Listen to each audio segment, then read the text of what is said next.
आमचे म्युझिक की शानदार प्रस्तुती।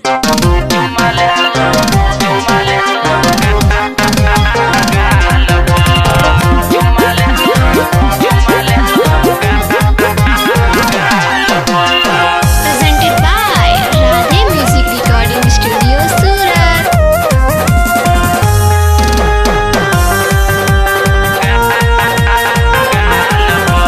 सोलह के उम्र भेल गे छौरी, 16 के उम्र भेल गे छौरी, बढ़ गेलो खतरा गे, चुम्मा ले तो गिरसवा छौरा, चुम्मा ले तो सुरसवा छौरा, तोरा दोनों के गाल पर, चुम्मा ले तो सुरसवा छौरा, तोरा दोनों के गाल पर।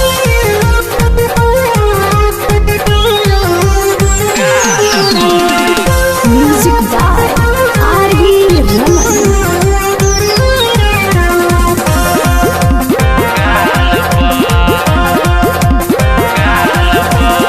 चिकन चाकन दहिया छो तोहर, फूलल छो दुनु समान गे,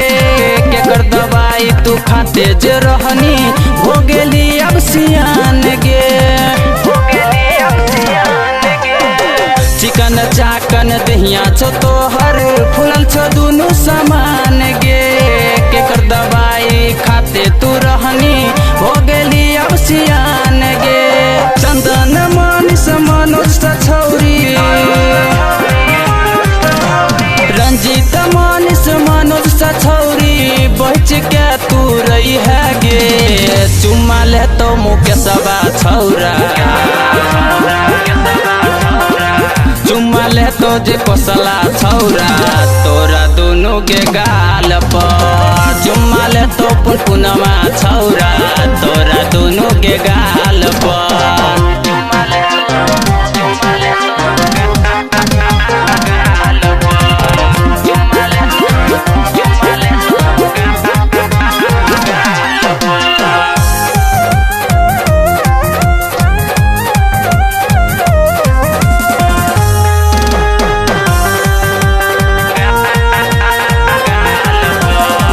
होट के होट लाली लगा के घूमे हाट बाजार गे,